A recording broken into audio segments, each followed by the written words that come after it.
to the Thomasons moving to New Zealand, Chaya Mesa-Magee was our longest distance member, having lived on the Marshall Islands for a couple years.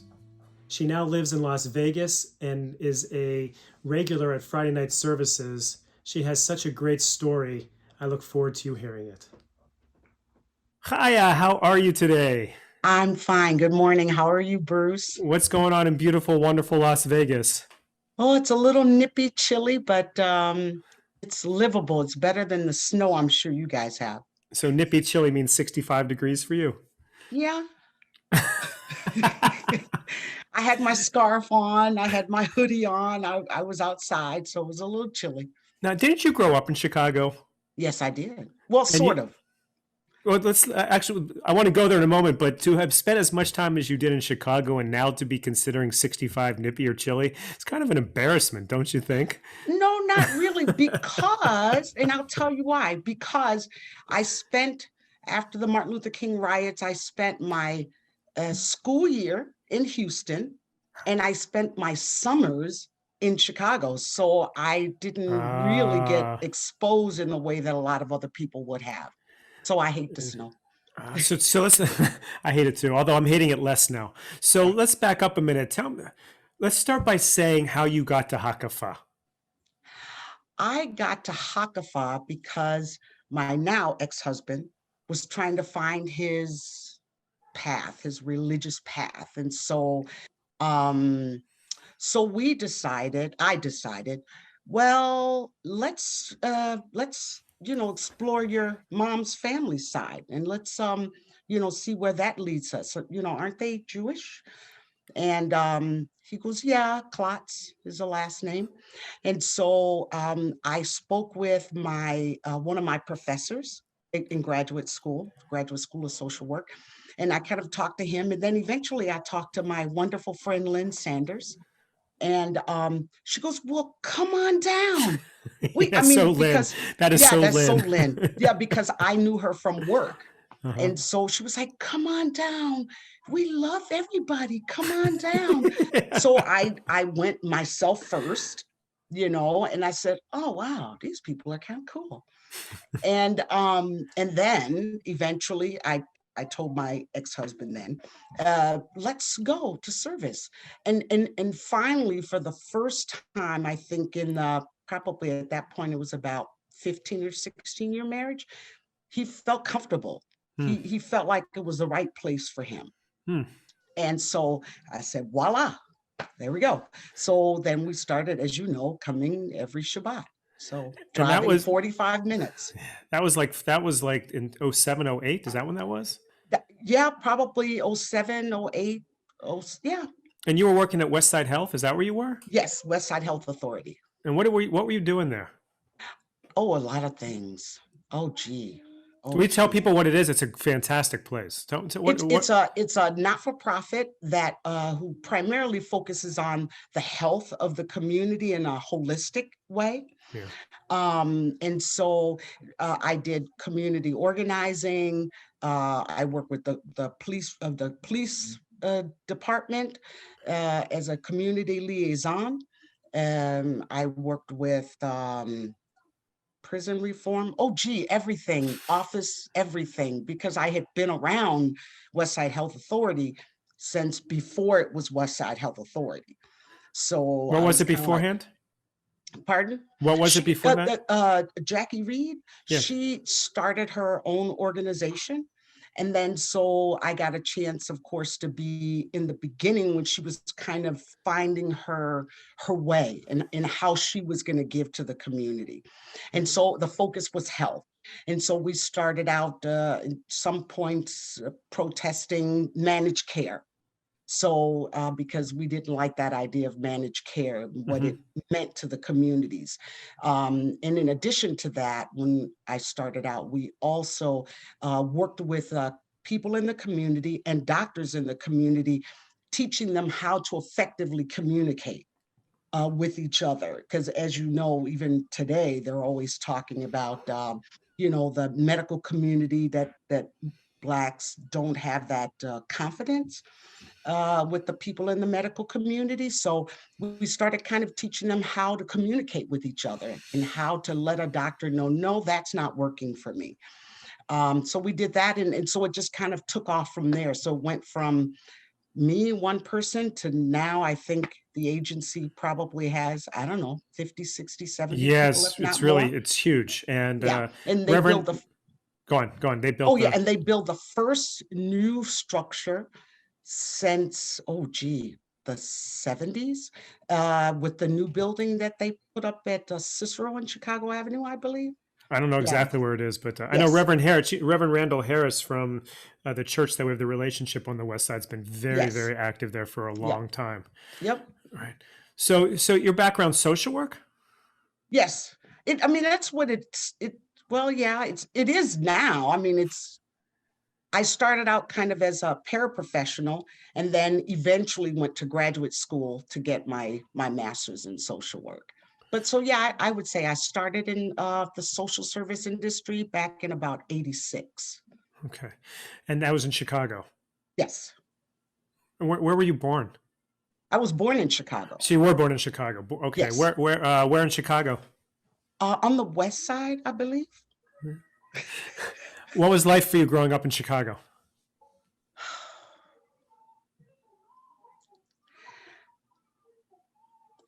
Um, it was interesting.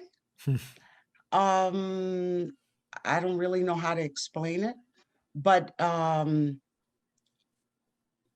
don't know how to explain it, to be Okay. honest with you. It was just I guess you could say I was a regular kid. But probably some things that I consider to be memorable was the snowstorm of 67. Hmm. We lived on Roosevelt Road and I got lost in that snowstorm. Yeah, for hours. And so Uh, but I mean, school was school, yeah. community was community. I think growing up, I did, when I'm kind of looking back, I saw lots of two-parent homes, which is very different from now. Whether they were married, I mean, when you're a kid, you just think everybody's married, but I had 10, there were 10 siblings. Oh wow. Yeah, and so I'm the youngest girl of the 10, so I'm number 9 of 10. Oh wow. Um, and so I was kind of raised in Chicago with by my siblings. So that's why there's not too much of an adult in me because I was raised by teenagers, but eventually when the Martin Luther King riots occurred, because my mother worked a lot. So, but when the Martin Luther King riot occurred, that's when we were shipped off to Texas to live with my grandmother. So we Got it. did that during the school year, and then we come back home for the summer. So my interactions with you over the time we've been together is you emanate such an incredible energy, a Oh, positive really? energy. I've heard that before, but Yeah. yeah. So tell me, where does that come from? I don't know. Maybe the lack of attention as a kid. I don't know. I mean, I went to school for psychology. My undergraduate degree is in psychology. So oftentimes it's not uncommon to hear other psych students saying, I'm trying to figure out who I am and what does me mean? And how does my psyche work? So I don't know. I don't know. I don't know what it is, but I've heard it for many years, and I just don't see what other people see, which is Well, probably not good.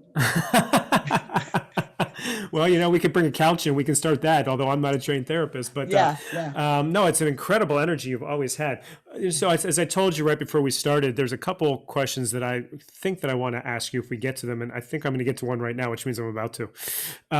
So, you are the reason that we even started videoing. Having video people coming in for services like Zoom. And that's because you took off and went to the Marshall Islands and wanted to stay connected to us. You Yes, have had you have lived in a lot of different places. I know yes. you lived in the Marshall Islands for, was it a year and a half that you were there? Yep. two You years. 2 years? You were there a whole 2 years. Yes. You lived for a short time in the UAE because your son was stationed there?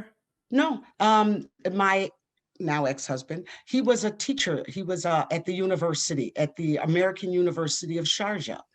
So we Okay. moved there because he got a contract to teach there. Because it's very difficult to find full-time work as a teacher for colleges and universities because everybody Right. does adjunct. Uh-huh. So he started looking for work overseas, and so we went there to the UAE, Dubai. Dubai, right. Okay. So you've lived in a lot of different places. You've lived in a lot of different places in the United States, even since, I mean, I've known you in Las Vegas. You were out. Were you in Washington for a while? Yes, Okay. my kids used to call us the nomads. Yes. So here's the question I have for you is that in all these experiences with the different places where you've been, what is your assessment of the human condition? What do you, and just in terms, however you define human condition, and then talk about people in general. The human condition, one of the things that the most, I guess, enjoyable, but in not, that's not the best way to say it, but um, I think in every society, there's always the othering of a group. And when I lived overseas, I was not the other, not in a Mm. bad way. I was not the other.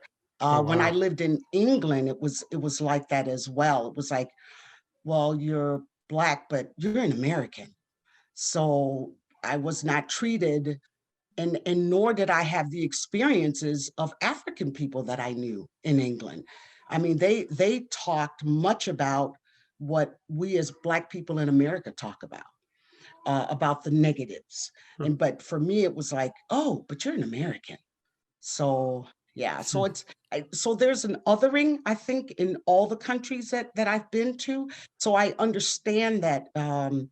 I guess that's the way people survive is by having somebody who is considered not desirable or somebody who is considered the reason why they can't do what they need to do because this other person is here taking up resources that they think they should have. Um, so and that's why I oftentimes feel better about not living in the United States. So, Because you're not the other. right, because I'm not the other. So talk about both sides of that, if you would. That's a really fascinating kind of perspective.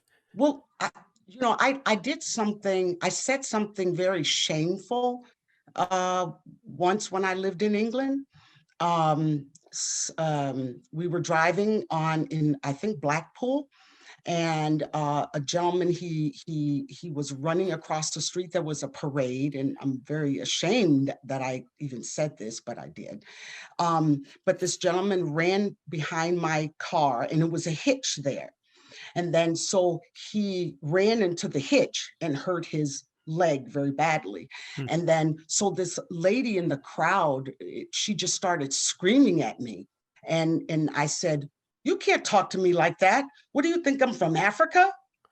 And so it was like, Wow. I can't believe that came out of my mouth, you know. And Wow. so I felt really bad about that, saying that because I had been treated not like the other, but Wow. she perceived me as African, and therefore she has a right to talk to me any way that she wants to.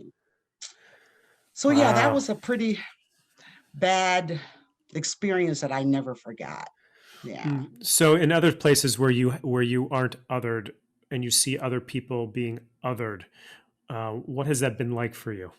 Take it Um, outside of England because that's a real distinct, right? I'm going to come back to that in a minute. right. But what's When your I lived response? in when I lived in Dubai, the other was more what I felt like was slaves. Because the Indian people, they were the workforce.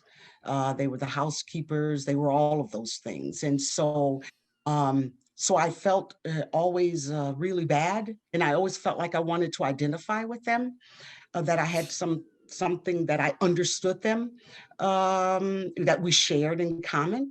And that's being the other. And so some of the things that I did was like, the guys who did my yard, who came and took care of our backyard and all of that. I would always go to when I went to the bakery to buy for me, I would also buy for them. And so I would do things like that because I knew that they were out all day from probably 6 in the morning until the trucks would come and pick them up at 10 o'clock at night. So I knew that they didn't have a lot, and they carried all of their food in what looks like little paint cans, Hmm. that Yeah, we yeah. paint. Yeah. And so they carried their food in that. And so I always felt really, really bad about that. So I always, would tip. I would always give more money than what was necessary.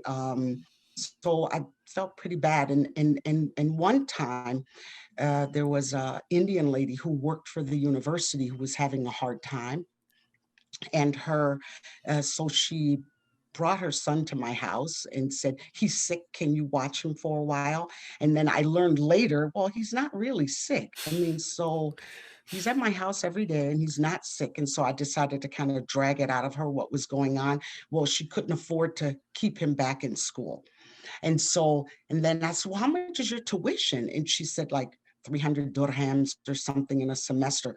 Well, that's what I spent in groceries in a week. Hmm. So I mean, being able to see that the haves and the have-nots, I was a have, and that crystallized for me. And so what I did is I went to the school, to his school, and I sat with the principal and I told him, I want to give for this young boy to come back to school, but you cannot tell his mother. Hmm. And so he kind of refused to do that initially. And then I said, well, I started the women's organization at the university. I will bring you more money if you keep this quiet. And so he accepted the tuition Hmm. money that I was giving him. And then when we did our fundraisers, I brought the school more money. Then we school was all Indian children went to, which I was at the understanding you don't send your children to the Indian school. Hmm. So my kids didn't go to the Indian school. That's the other school. So I guess that would be like a person who is not American or foreigner coming to America and saying, you don't send them to the Black schools. You don't live in those Yeah. neighborhoods. So I really got a chance to see what it's like, So, so why is it, Chaya? Why? I mean, this is the great question, right? And I'm actually getting tearful as you're saying this because, why is it that a group reaches a place of power or self-determination that the first thing they do is other somebody else, right? Is that we Jews who know the history of otherism get our country just so that we can other each other and by extension Palestinians? Why is it that another story, I'm going to come back to the England one now, is that there have been more than one occasion that with all our work with refugees from Africa, that in the United States, that one has said to me on numerous occasions, Mhm. why do the blacks, and they say the blacks, I'm using their language, not mine, Yeah. right? Why do the blacks who grew up here behave that way? So when they get here and they see skin, they other. And so the opposite of what you'd share with in Africa is the Yes. sentiment that they have here. You said, and you alluded to yourself. You said that's part of the human condition. What's that Yeah. about? What? Survival. Survival. And I think we've set up the narrative, or maybe internally, people have set up the narrative that the only way that I'm going to do better is if I other somebody else if I can. I mean, I'm kind of thinking about the way that Jews worked during the civil rights movement. I got a little taste of that when I lived in Dubai, in Sharjah. There was the same woman that I was telling you about that I did the Mhm. tuition for her Mhm. son. Well, she was having a lot of problems at the university for whatever reason I won't get into, but I tried to help her in from the university side of it because I ran this women's organization. And so so I understood that I needed to be very careful what I was doing because my husband could actually lose his job. Mm. if I stepped on the wrong toes. Because he's So Jewish. in that, pardon? Because he's Jewish, or because of... No, because she was Indian, Okay. and her bosses were Arab, and they were in higher positions, and so they could influence things. And the reality is, the one person in that department kind of wanted her out so that he could put somebody else in. Politics. So yeah, so I would help her to write letters, Hmm. to kind of try to protect herself against what was going on with her. Hmm. But I knew I had to be careful. And in that sense, it's the same thing during the civil rights movement, where Jewish people would come in and try to help during the civil rights movement. Then you have to be careful, because then you become the other too, you know. Yeah, and we have our history of that as well here. Yes. But see, the idea though of for survival is predicated on this notion that we have, as humans, have convinced ourselves that there's limited resources. So it's a zero-sum game, that for you to gain, I have to lose. When in Yes. fact, the reason that there is scarcity of resources is because of the otherism. Right? It's Hmm. because we hoard, people in power hoard at the expense of people who don't, and then create that narrative. Right. So I don't think it's because of survival. I think we've convinced ourselves it's because of survival. Right. Oh But man. why is it not like that in, like not Norway, but there's some other European countries, small European countries. I haven't been to them, but where you hear the poverty level is so low, the unemployment rate is so low. From the outside, I don't see where the othering happens from reading and just, Well, listening to part of that them. is because they're homogenous and they're small. Exactly. They Right. don't have the opportunity to other, because, Right. which is interesting, because everywhere else you think of, there's Yeah. been an opportunity to other. Yeah. But what they Yeah. have done successfully is other external people instead of internal people. Right, exactly, exactly. When I was in Japan, I didn't see, visiting there, visiting my nephew, I didn't see the othering there, but Oh, it's there. It's yeah, there. I'm sure it's there. Yeah, I'm sure it's there, but I didn't get to see it because it was right after the tsunami that happened there, or Uh-huh. right, it was right after that. So they were just happy to see tourists. And Hmm. so they were just, just loving on everybody. But I did, one of the girls that I went to college with in Minnesota, she told me she went to Japan for her year abroad, or her semester abroad. And she goes, Yvonne, I know what you feel like now. And I go, what do you mean?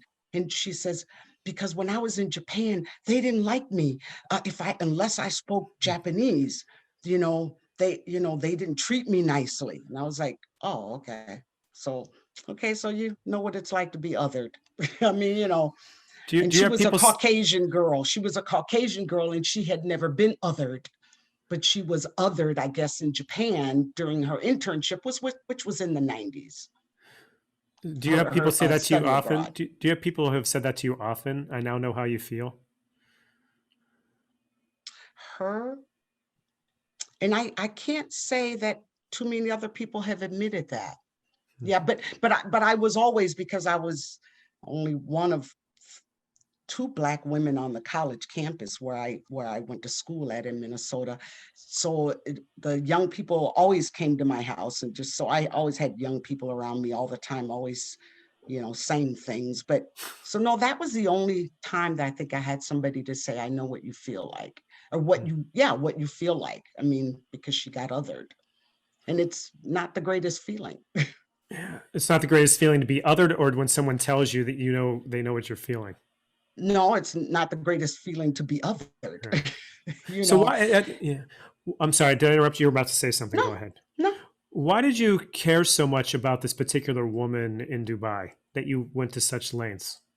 Well, because I knew she was the other. Um, I knew that it was her survival was for her and her son. And that if she did not have this job, she may very well have to go back to India. And so I didn't want that to happen to her. And Hmm. so I just tried to help her in any way that I could. So, I mean, you'd help anybody if you knew that you could, you Yeah. would, well, I would, but So I asked you about human condition, and you went directly to otherism. That doesn't sound like a very positive assessment of the human condition. no. I don't know. It's just my assessment. Everything Yeah. I'm saying is, I guess, a reflection of my experiences and how I try to make sense of it. Yeah. Because it's not always easy to make sense of people and how they behave. You know, it's very difficult, and you can only do so much analyzing. You know, you can only have so many discussions around the kitchen table about, your experiences, with people who do understand, as opposed to with people who don't understand. So, Right. So this is a leap. This is a huge leap, but I'm going to try it anyhow. Right. To what extent, then, when dealing with justice, however you perceive justice, let's keep it in America. Do we need to take individual stories into consideration then? Right. To what extent is justice need to be individualized and personalized, and to what extent can it be universalized? I don't know if I really have an answer to that question, but I think that anytime something tragic happens, um, this is some conversation that I've had with myself and, uh, I guess, other people that have my experiences, is that we would often say, um, if a Caucasian person did something bad, killed a bunch of people, then they would always on the news would say they go with the violin. What happened? What would make him do that? I mean, it's always this violin. I mean, with all the poor thing, and his parents were great, and his background was great, but he killed all these people. But when the othering people, when something happens and they kill some people, then it's like, well, that's who they are. That's how they are. There's no need to find a way to say that somehow maybe justice needs to be adjusted so that you can take into consideration that person's past in order to understand how they arrived at where they are. And so, for justice, it's it's very unequal, Right. very much so. So what I hear you saying here, I'm going to extrapolate, and I actually only asked that question because what you just said about knowing individual narratives that only takes you so far, Mhm, right? Is that if there was a if there was a place in which there was a level playing field for all people in society, then you can take a more universal approach. You don't have to make assumptions about individuality. But given the fact that we have such an unequal system of justice in America, mhm, even just the legal system, right? And we see how unfair it is adjudicated based on the inanity of the color of someone's skin, mhm. right? Is that we see that people try to make a blanket about justice, but in fact, we I'm getting caught up in my words. Is that individual narratives are not taken into consideration when it's a person of color because we make assumptions about them, Mhm. but it is taken in consideration for people in power because we know they would never be like them. Right, right. That's a good summation. Thank you. I was actually really, it took me forever to get there. It's not a great one. Okay, so it was actually a really poor one, but thank you for your Yeah, kindness. yeah. So, along with your experience going, to various places around the world, your life within your own family is a panoply of religious experience as well, isn't it? I mean, you've got Christian folk, you've got Muslim folk, you've got Jewish folk. What's that like at the dinner table? What's your family talk about the expansive religious expression that you experience? Well, because we have people from all over the world in our family in many ways, like I'll just kind of go with, growing up as a child, you learned, okay, you have a German sister-in-law, you have a Puerto Rican Mexican sister-in-law, because I have 7 brothers, so there's a bunch of women. And so you learn to temper your thoughts, or you learn that no matter what you see on the TV, that says something bad about somebody else who just so happened to be in your family, you understand it to say, but that doesn't mean for all of them. Um, So in that context, then, it's really kind of cool to grow up in a family like that. But now when it comes to religion, I think we all just kind of do our own thing. You have to get to where you need to be to feel balanced and to feel moral, and to feel healthy. You need to get there whichever way you can. Now, my grandmother would not agree with that, being raised in a Baptist church for a great part of my life. She would not appreciate that. But the religion conversation, sometimes we just don't have that conversation. Or if we do, it's like, well, that's what it is like for you, but that's not what it's like for me. So because my son is Muslim and his wife is Muslim. And so every now and then we'll get into conversations, about religious differences. And the beautiful thing for me is that I actually have my daughter-in-law who can tell me, no, that is not what being a Muslim is. That is not what Muhammad said. That is man-made. So that's kind of a beautiful thing for me, and that lots of other people don't get to see or hear, the corrections. And so that, I think, is a big advantage for me, and I think for our family as a whole, it's probably always been like that. No matter what the culture is, no matter what the religion is, it's like, no, not let me give you the correct way to look at that. So because you get all your othering on television, so the otherings, and the things that they say are oftentimes negative, and so when you have somebody in your family that can tell you that's not true, Yeah. so that's really good. But yeah, sometimes it's a little, you can get into it, and sometimes you just say that's not worth it, because I believe what I believe in. And it's the same thing, like I told my son when he converted to Islam. I said to him, you know I can't live for you and I can't die for you.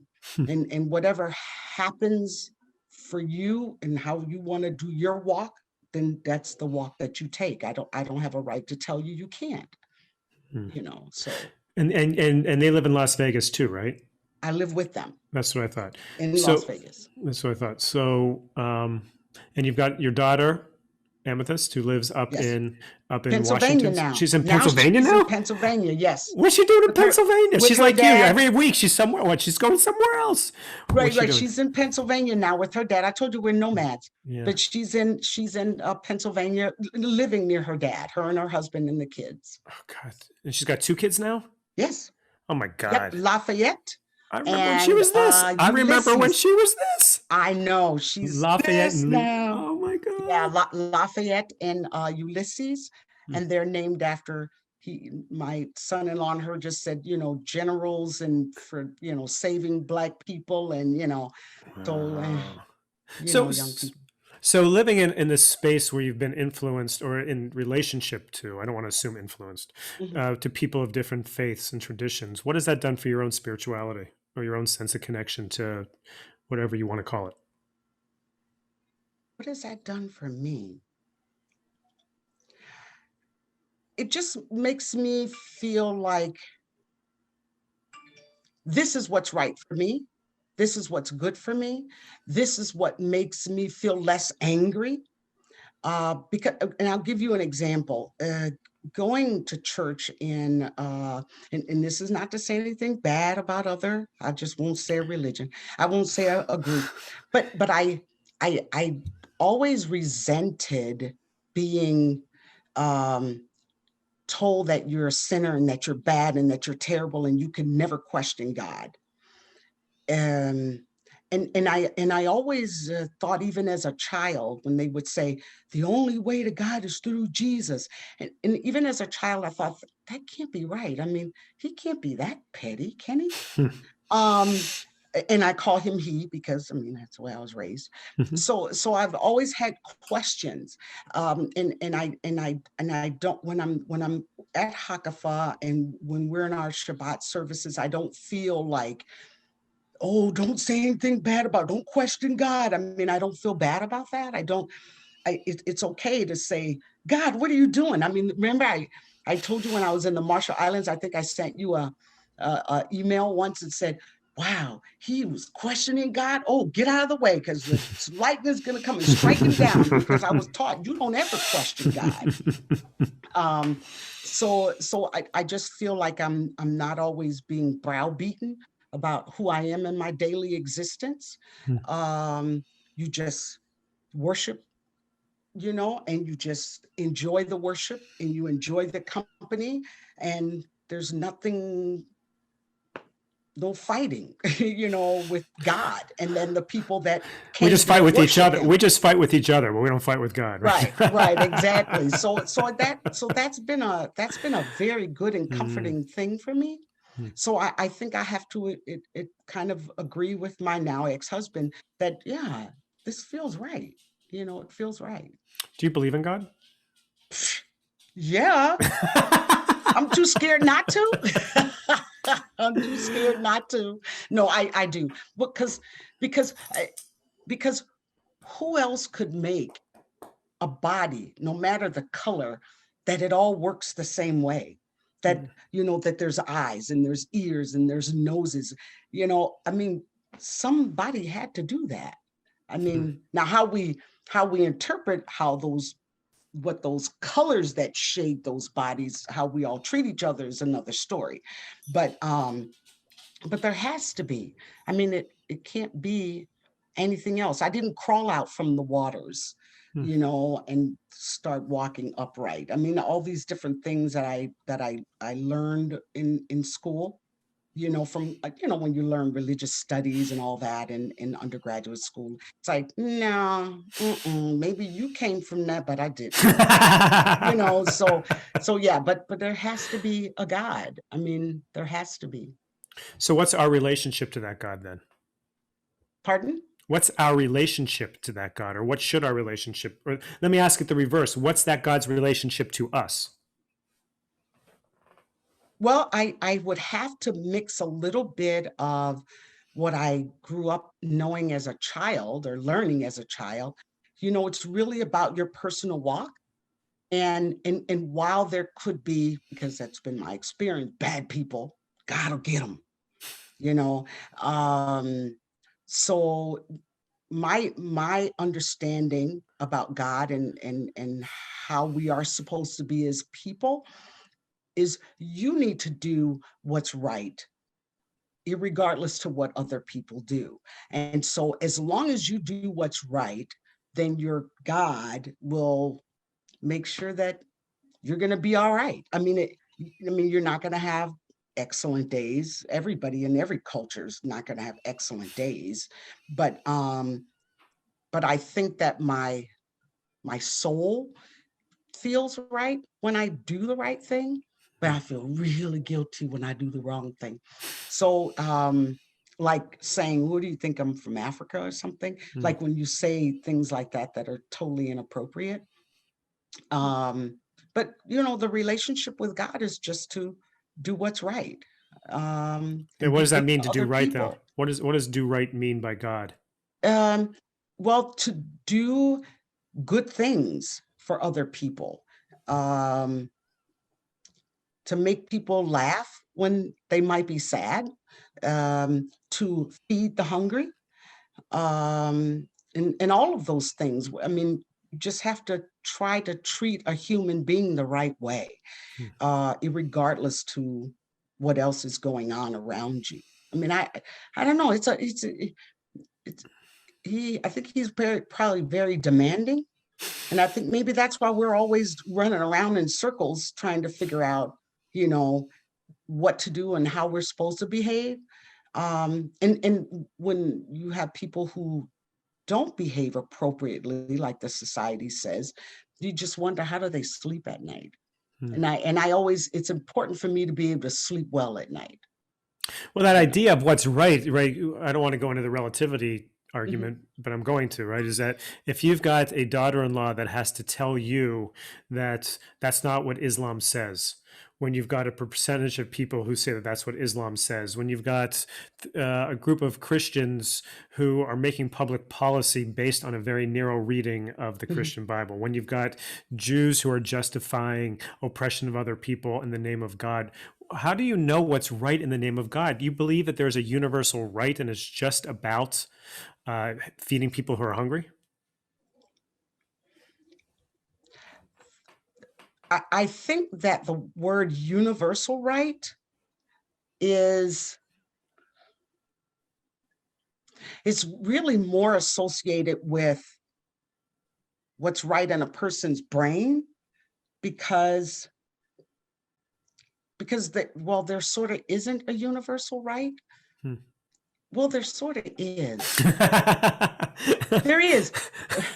You're inside my brain right now. This is what goes on in my brain. Yeah, Exactly what you're doing. right. Yeah, there is, but there isn't. But um, it's really hard when you believe a set of things and then you find that it is probably not true. Hmm. But see, when you're raised a certain way, I guess the universal is how you were raised in that group. And so that dictates that things are universally this way, when in fact, if you go across the street, then it's like, well, those people don't believe what you believe. Um, so I don't know, universal, I, I guess it's really culturally or religiously specific and humanistically specific, because you can have a Christianity or anybody that says the right to life. Take, for example, the right to life. But they're the first ones who say, oh, let's pull the switch or death penalty this individual. And then I kind of think, well, right to what kind of life and right to whose life? And Yeah, we're going to kill you for having an abortion. That's what you're yes, saying. and we're gonna kill you for, yeah, and it's Yeah, like, the hypocrisy. so yeah, it's very hypocritical. So I don't know, maybe it's just what people feel like when they sleep at night, and they could still be wrong, just like I could still be wrong. But it all comes out in the wash when you die. Then you find out how right or wrong I guess you were, if you believe in the other life. Do you? That's when you find out, and it's too late to tell everybody else, boy, was I wrong. Do you believe that you're going somewhere afterwards? Yep. And believe I've probably already been here a couple times. Yeah. I don't know. I mean, anything is possible, right? I mean, Yeah. but yeah, I think that if there is a heaven and a hell, then I'm working to get to heaven, because I heard hell ain't so good. Well, you know what? I live in Chicago in February, and hell's a lot warmer. Yeah, yeah, but I don't know. I don't know whether or not I'd want to. Yeah. So you just said something very important to me personally, which opened my eyes in a different way. Right? When you just say you just don't know. And I've said that a million times, you just don't know. But frankly, what I have been working towards for forever, recently forever, is to try to stop assuming that just because I don't know it doesn't mean it can't be. Right, And right. so, even those things that I have on one level dismissed, heaven and hell, and as an intellectual personal thing, Mhm. right, is that those are the things I should be open to because they are beyond my capacity for assumption Right, of truth. right, That's very helpful, very basic right, and very helpful. right. No, not many Moses went up to the mountain, Yeah. you know. Well, according to our tradition, he went up a whole heck of a lot of times because he couldn't get Yeah, it right the first time. But yeah, that's but that's okay. That's part of it. That's yeah, part of it. yeah. I'm going to shift again if I can, because it's Sure. something you said earlier that I want to come back to indirectly. How do you feel as an African American woman looking at the state of our country today? If you'd asked me that before the election, That was my next question, but you yes, can go there. Go ahead. yeah. Before the election, I thought, man, I got to get the hell out of America. Mm, That's it's I can't wait. That's all I kept thinking, because this man has um has allowed the things that everybody worked so hard to make silent or not okay to do or say. He's brought them all back to just say, yeah, just so yeah. So there's a lot of fear when he was in office, um, because you never knew whether or not you could end up being a target.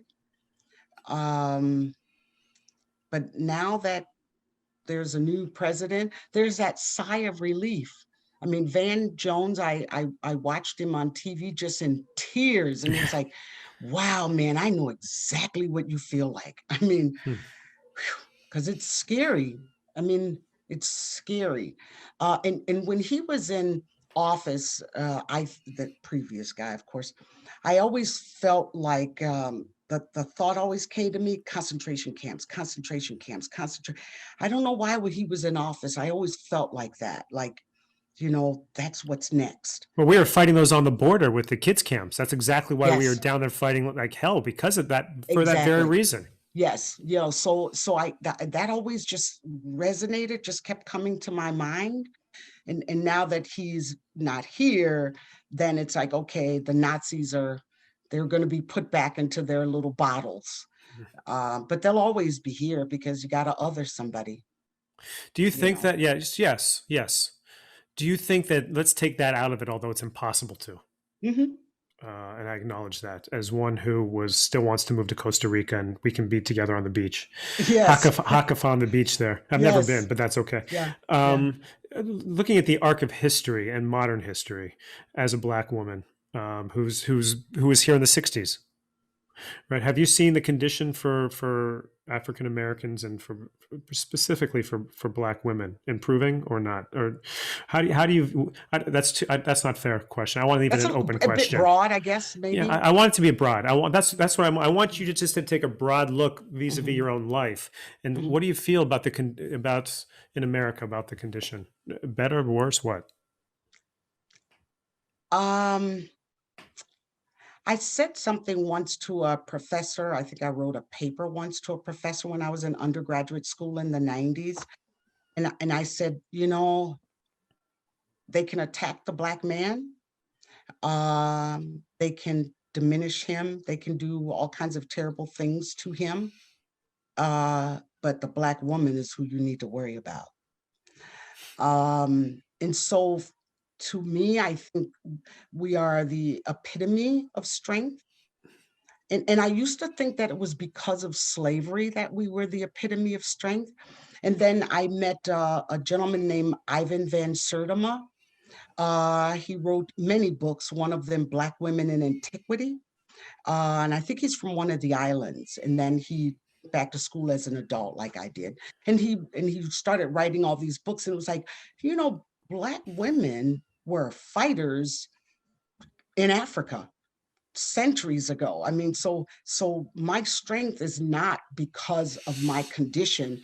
My strength is inherited. And so I see Black women growing in terms of coming out of the position of cleaning homes, which I also had to do, Hmm.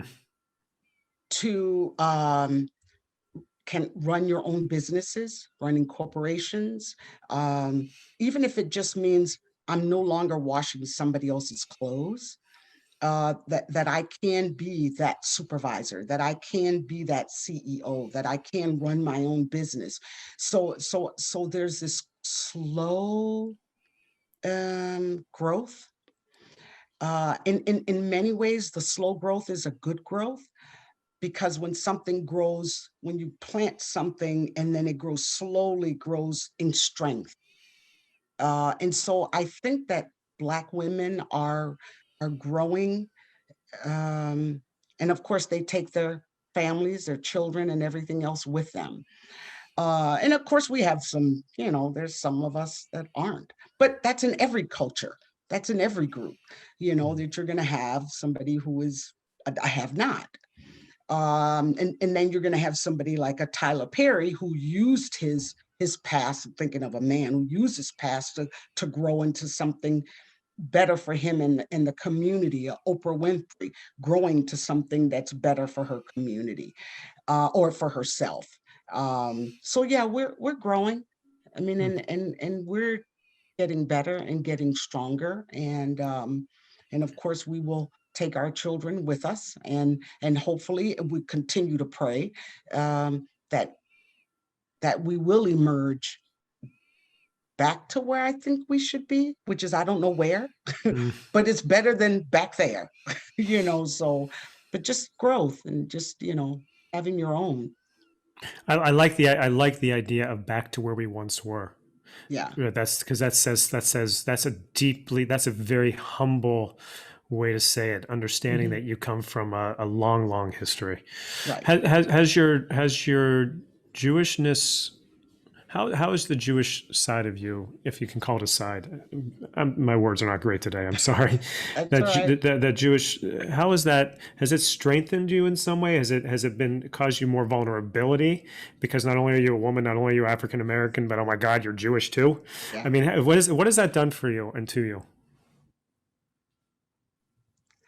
I think it has made me feel less restrictive, and less of from other religion things, my past, saying, oh, you're poor because, well, God is going to make it right later.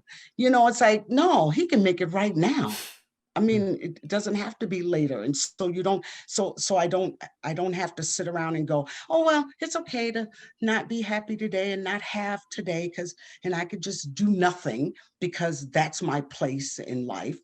Um, Whereas with Judaism, I can say, you know what? You can go and do whatever you want to do and go wherever it is that you want to go and feel whatever it is you want to feel, and don't have to feel like you're being browbeaten that somehow you want out of the mm, old way of thinking and that you want into this new way of thinking, which is kind of like more life.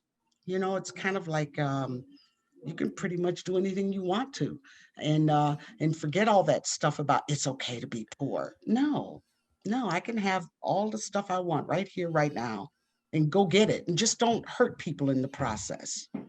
mm, mm. One more question for you. Mhm. Are we ever going to see you here again? I hope so. You see me right now, don't you? I mean, in person, because I want to give you, I want to get through. Have you been vaccinated yet? No. I want us to both get vaccinated so we can hug. Yes, I will be there in the summer, but for a couple of days, we'll be taking a road trip across the country. So I will be there in the summer. I don't know, maybe 3 days. So even if I just rolled up to the Hakafal windows, hi, In the building we don't have, right? yeah, the Wherever it is. building we don't have, right? Exactly, yeah. But being able to just say hi, everybody, elbow bump. I mean, you can elbow bump, you I would know. elbow bump you, but I want a Yeah, hug. I want a yeah, hug. I know, I know, I know. I'm waiting to get vaccinated. I mean, I would think that if I'm the most part of the most vulnerable community, why do I have to wait? Yeah. So, Is but I the don't want to jump in the line, which I could, but I don't want to. is the rollout in Nevada happening effectively or ineffectively? It's happening. Um, Whether or not it's effective, I would say it's not effective because I'm not vaccinated yet. Yeah. That would be my definition of not being effective. But otherwise, if you're 70, you can get vaccinated. If you are, working directly with the public, you can get vaccinated if you're a healthcare worker, teacher, that kind of thing. But otherwise, I just learned from my daughter-in-law that you can go to the Cashman Field. It's where UNLV's whatever big stadium, and you can wait in line. And if they still have Leftovers. vaccines available, then you can do that on Saturdays. You know, I don't Yeah. want to spend 4 hours waiting in line, and Yeah. I could get it. I Hmm. could get waiting in line. So unless I can wait in a car, but yeah, I mean, I'll wait. I'll Good. wear 2 masks, which I do now. Well, I hope you get it by then, so that when you drive by, I'll jump out and give you that hug. Oh yeah. Oh, And I'm and, sure. and you got to keep bringing your grandson to Shabbat for me to wave to every so often. Yes, And I need to see exactly. pictures of your other ones, so I need you to send Yes, me pictures.